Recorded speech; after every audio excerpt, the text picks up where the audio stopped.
We got to start with the best story in New York, Moose. The best sports story in New York, and it's Mike effing White. And we were talking about the Knicks defense. No, that's the worst story in New York. The best story in New York is Mike effing White. We love this story. We're rooting for this story. I think rooting harder for this kid than we have any kind of singular person in town in a really long time. But there is a reality here that is unassailable. The Bills' defense is the best in the league.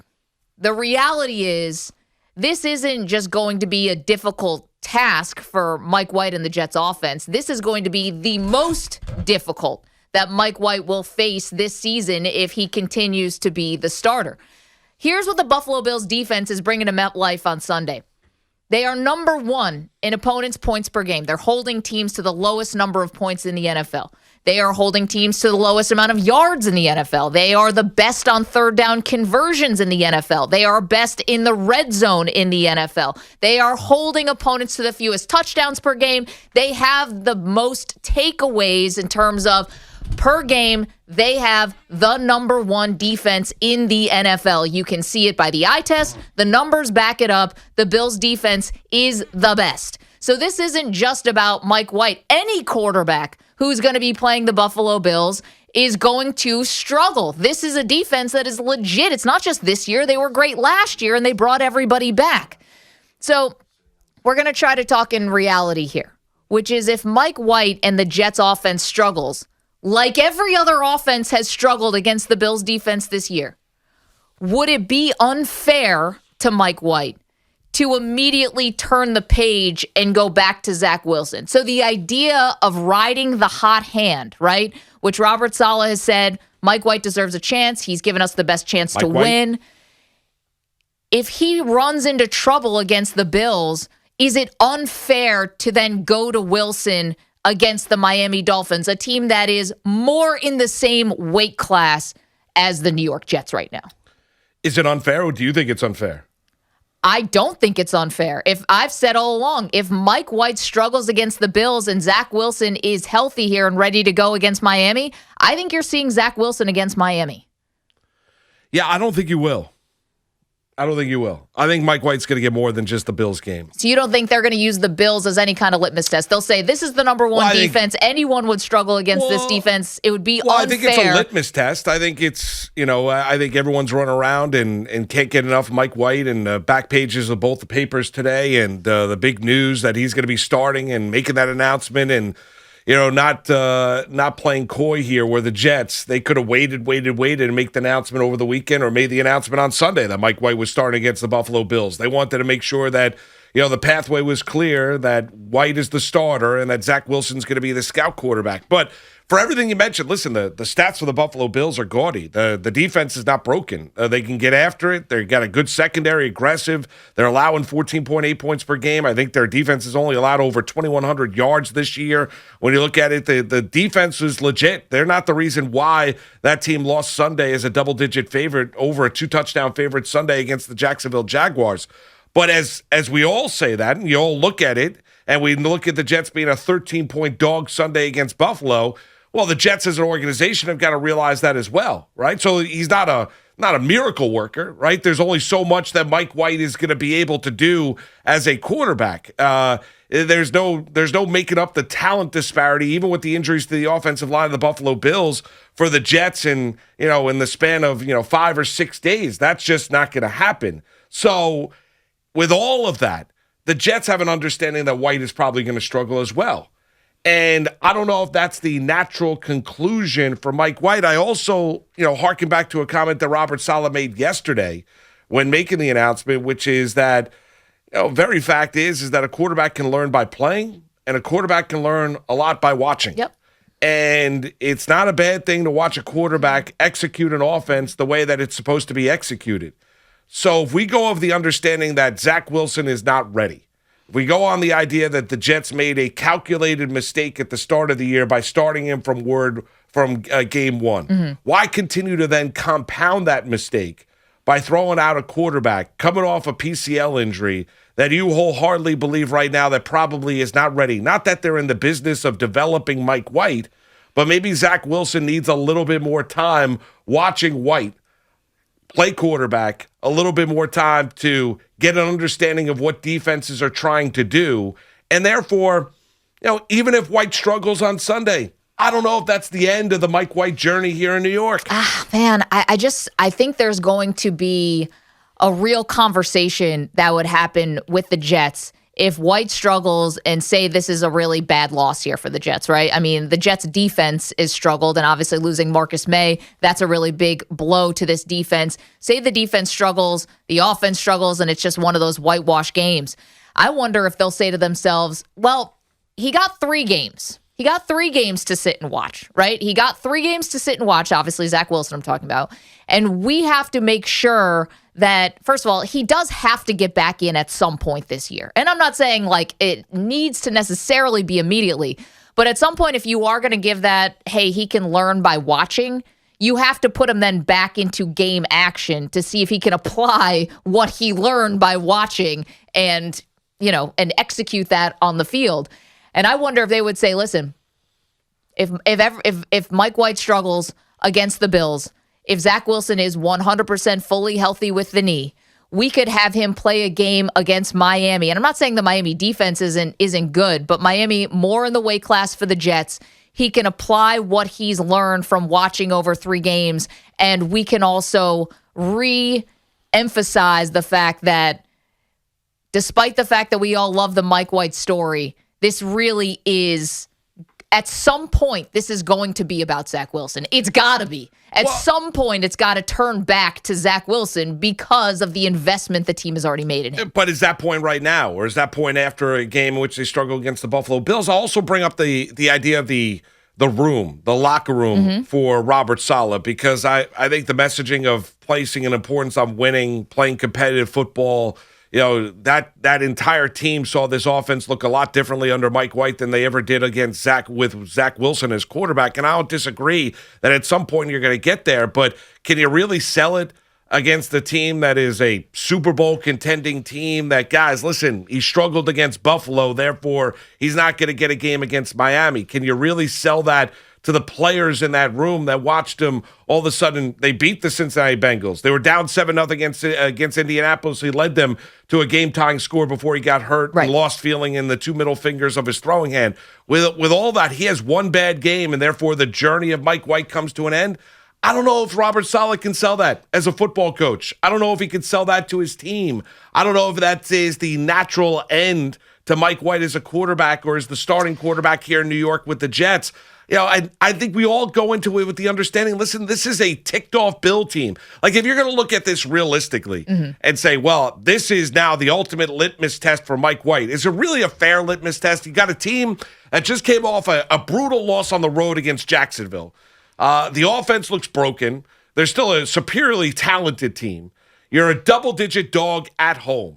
Am I all of a sudden going to look at this and say, wow, if White struggles, you know what? He's exactly what we thought he was. No, I mean, the Jets aren't a good football team. I get that, but Moose, at some point, some of the things that we constantly say about the NFL will still end up being true, which is results matter. Right? We talk about that. This is a results business. Nobody wants to hear about the process. I understand about the locker room, and that's why I thought it was important for Saleh to give Mike White the start this week. No doubt you don't want to lose the locker room. That'd be a quick way to do it. But if you get shellacked by Buffalo, I think it becomes hard to say, well, we still need our guy in there. It's like, well, you still lost by a lot. If we are really trying to develop Zach, we've already established that going into the season, we were willing to ride the ebbs and flows with a rookie quarterback. I think it's harder for the locker room to make demands about who should be starting and who shouldn't if you're getting smacked around. Because at that point, you got to say, like, listen, we're a forest through the trees kind of thing here. We got to keep the prize in mind, which is at some point, we have to figure out if Zach Wilson has learned anything by watching. And I can't help but think Wilson might get the benefit of the doubt because he is the second overall pick, because they have the investment in him. I think it would be a mistake. Jets fans will not like that, but I can see where the organization will say, if we give White another start against Miami, say he lights up Miami, and then he's going to get another start against the Texans. All right, he's going to light up the Texans. So then you're just like pushing this further and further down the road where Zach Wilson can find an entryway back into the season. But if Zach Wilson's not ready to play. Well, how do you find that out until you really put him back out Haven't there? we found that out already? Well, because he was on the field. Haven't we seen it? Right, but he's got to get back out there after 3 games sitting. Sam Darnold looked better after he sat for games in his rookie year. But Wilson doesn't look ready to go. Zach Wilson doesn't look like a quarterback that he can't complete the short pass. Wilson's already given you a good sampling, and he had the one flash against the Tennessee Titans, and he's great at throwing off platform. That's fantastic. He's a terrible quarterback within the pocket. I don't think you could do that to the team. I don't think you can do that, the fan base. I don't think you can do that to that coaching staff.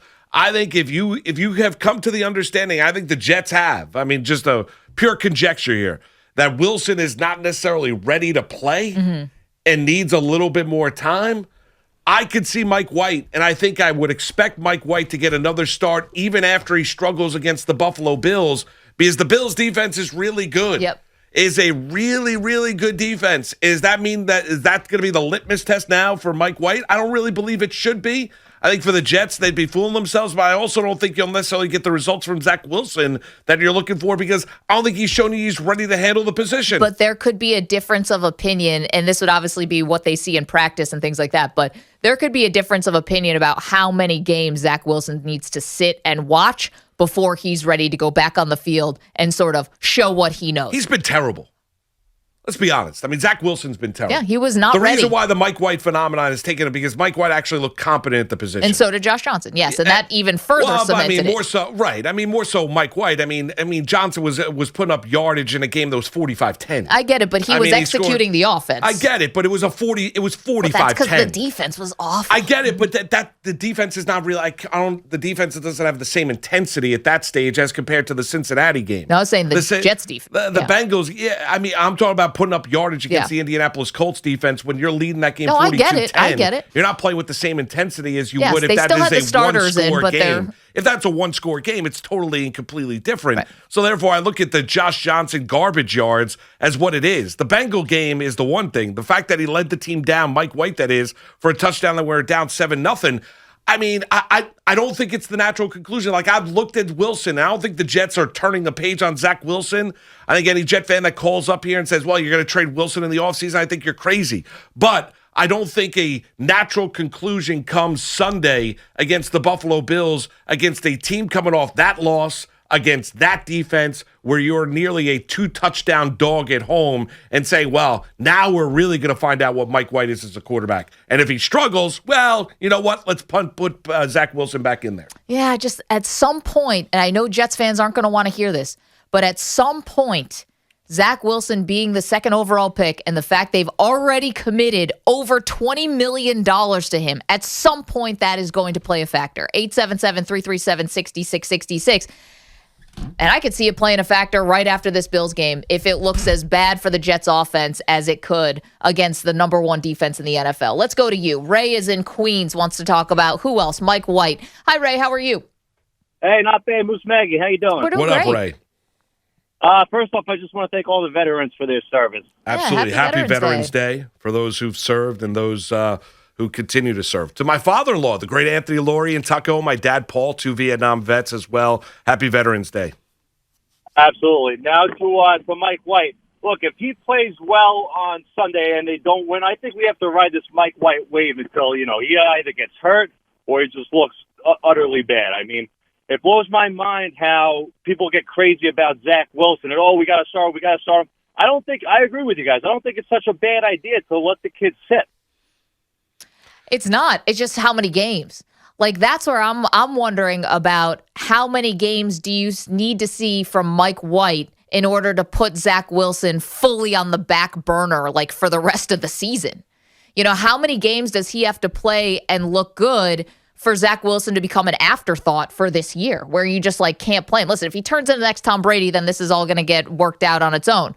But if he just plays well, if you get beaten by Buffalo, if you play well against Miami and then well against Houston, at some point you're going to have to get Wilson back into these games. Yeah, to me it's not about what Mike White is. If he's, it's just purely outlandish right now to say that he's, and I understand Jet fans want to get carried away and talk about Tom Brady and the symmetry and all of these different things, Jets, Patriots, and Trent Green. I mean, everything that we've seen here with Mike White, I mean, it's kind of ridiculous to think that he's going to be that. We'll see how it does develop. I'm looking more as the development of Zach Wilson. I think he needs to sit. Like I don't think I've But seen. how many games? Like what's the determination? More than just the next two. Like I think if you get him into the final 4 games of the regular season where he sits for a little while here and he learns, to me it's more about the development of Wilson. I don't think he's ready. I don't think he's looked ready. I think he's looked incompetent at times at the position. I think he continues to keep the eyes down the football field. He can't complete the short passes. He holds on to the football way too long. The game is not slowed down for him. I'm not telling you that he is Mike White is not as athletically gifted as Zach Wilson, but my argument is this, is that I'll lean into what Mike White is doing because I think the team is leaning into what Mike White is doing. If you're a head coach, you have to have a good feel for what's going on in your locker room, and that group believes in Mike White as their quarterback right now. So I'll give Saleh credit, even though the rhetoric has changed here, that he has done an about face a couple of times. I'll give in the last 4 days. Yeah, I'll give the Jets credit for coming to the right decision. I also think it does help out the second overall pick because I don't think Wilson has shown you that he's ready to handle the position. He struggled a lot early on. The Jets foobarred this. They have a chance to make it right. I wouldn't automatically assume, though, that it's Mike White gets to run this thing until further notice, especially if they do start seeing some things from Zach Wilson. Like, you did bring his quarterback coach here, right? You are going to try to make this as accommodating as possible for him because of the investment you've already made. So, like, is it 3 games? Is it 4 games? You know, it could be the cleaner way to put him in if Mike White and the Jets offense really struggles against the Bills. It could be the cleaner way. Because you can't just wait until and what, you're going to end up hoping that he has some kind of injury that takes Mike White out of the game? That might be a reality, but, like, you can't bank on that, And if you want to really get Zach Wilson back in and get him some meaningful games, I know you have a lot to go here, so it's not like it's totally out of the realm that you could just put him in the last, when you get mathematically eliminated from the playoffs or something like that. But, like, they might not think he needs to sit for another 6 weeks. And if Mike White continue, like, say the Bills game goes aside and then he looks good against the Dolphins and good against the Texans, well, the fan base is only going to keep clamoring for Mike White. Well, you also have to remember Wilson comes in and I'm just pure conjecture. I think if you're honest with yourself and doing player evaluation, he doesn't look ready for the job. So I would hope that Joe Douglas and the Jets look at Zach Wilson and say, all right, well, we overcalculated. He's not ready for the position. It's also entering week 3 after he suffered that PCL injury. Next week would be week 4. It's a 2 to 4 week injury. I know he's running the scout team this week. The Jets can lean on that and make sure that he is completely and 100% healthy when he does come back. But as much as the Mike White phenomenon is a thing, I mean, there was one point in time Kyle Allen was a phenomenon down in Carolina. That's a good point. And where's Kyle Allen right now? Is Kyle Allen still a phenomenon in the NFL? Haven't seen him in a while. No, he's not. Was he part of our box break the other day? Did we get a Kyle Allen? No, we did not. Okay. So we got every other player in the National Listen, Football. I think the White story is great, and I think reading back on the scouting report coming out of Western Kentucky, fantastic. And maybe the Jets did find a diamond in the rough with the guy that was their backup quarterback, and he does become a long-term thing. We're a ways away from getting there. I think the process of Mike White now being the starter for the Jets, I think it helps 2 things. I think it helps White. I think potentially could help the Jets down the line if White becomes a valuable commodity. I also think it helps Wilson because I don't think Wilson's ready to play. And therefore, I think Mike White does start even after he struggles against the Bills on Sunday. Just not so sure. 877-337-6666.